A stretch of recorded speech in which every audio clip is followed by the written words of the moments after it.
Hello, book team! I just realized how very basic white girl I look right now. By the way, this video is not sponsored by Starbucks. I just happen to be a fan of their green tea lattes. If you have not gotten a green tea latte, then you should fix that right now. Unless, of course, you don't like green tea, in which case you probably should pass.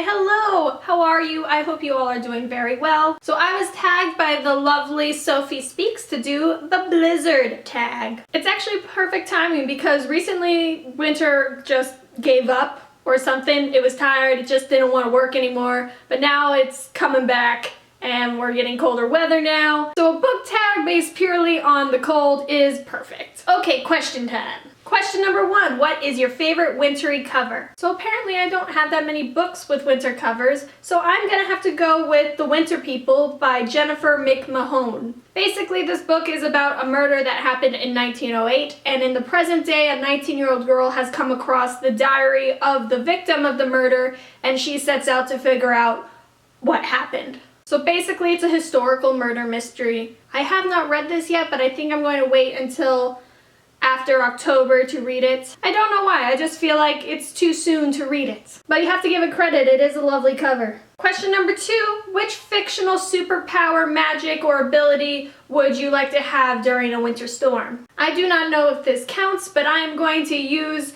the ability portion of the question and say I would love to be the mother of dragons. Because I mean, dragons produce fire, so then you have warmth. And if I'm the mother of dragons, then I would additionally have some company to hang out with. Granted, they're dragons, so I'm sure conversation wouldn't really go very far, but you never know until you try. Question number 3, which fictional character would you like to cuddle up with to stay warm? Well, considering a lot of the fictional folk that I'm familiar with happen to be severely underage, I'm gonna go with Dustfinger from Inkheart. Pretty sure Dustfinger's a bit older than me, but you know what? He's a fire eater, so obviously he knows all about fire and how to stay warm. And he's just one of those characters that you just want to hug and just let them know that everything's gonna be okay. He goes through a tough time in this series. And he would also have Gwen with him, and Gwen is just the cutest little thing that there ever was. Question number 4, who is your favorite character that started out icy but that you warmed up to?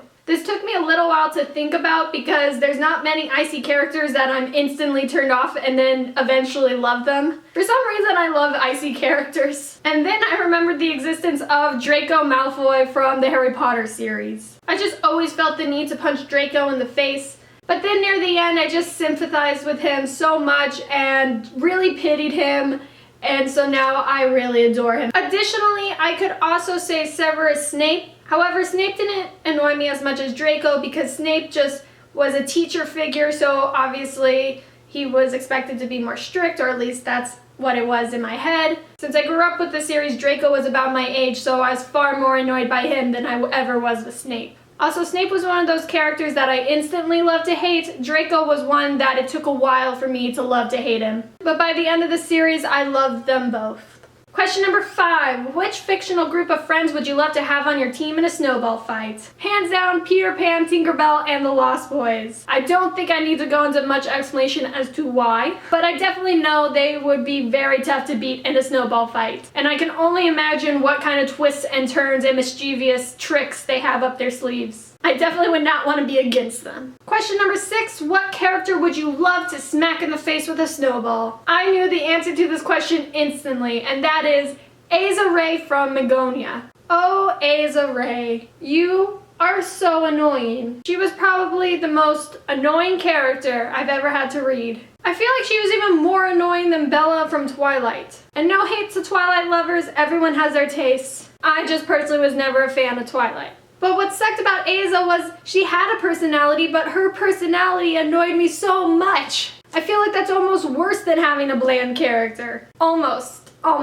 But yeah, I would definitely throw a snowball at Aza Ray. I would actually go the extra step and make sure there was a rock stuffed into that snowball. That is how much this character annoyed me. Question number 7, a book that reminds you of vacation. So unfortunately, I only have this book on my e-reader, but the book that instantly came to mind was Can You Keep a Secret by Sophie Kinsella. I read the book last year per recommendation of a friend, and no vacation really happens in the book, but it's one of those perfect, easy sitting on the beach reads. You can easily just lay out on the sand and let the cute, ooey gooey contemporary romance take you over. Question number 8, which book has a warm getaway that you would love to escape to? I'm gonna go with Beechwood Island from We Were Liars by E. Lockheart. This is of course disregarding all the events in this book because they are not happy or remotely close to ideal. But I mean, it's an island and it's gorgeous, so if I could escape here without the Sinclair family around, that's fine by me. And finally, The Power's Out. Which book is your go-to book just in case you have nothing else to read?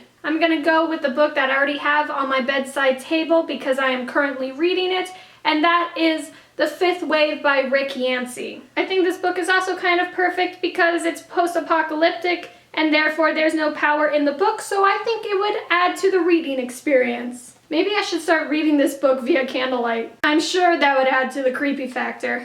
But yeah, what better excuse to finish reading a book than the power going out? And those are all the questions for the Blizzard book tag. Thanks again, Sophie, for tagging me. I had a lot of fun doing this. And the people who I am going to tag are Sean from Sean and His Books and Jade from BoHo Bookworm. I hope you guys have as much fun with this tag as I did. And if you're watching this and you want to do the tag, then I tag you as well. If you do end up doing the tag, then please link your video down in the comments because I would love to watch it. Personally, tag videos are one of my favorites because it's always interesting to see all the books and characters that people pick.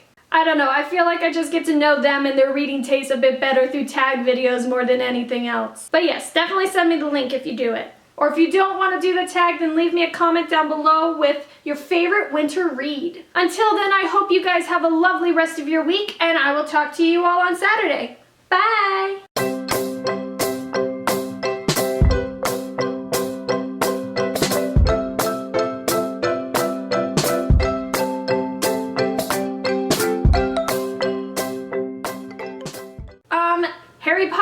Harry Potter, you're not Harry Potter.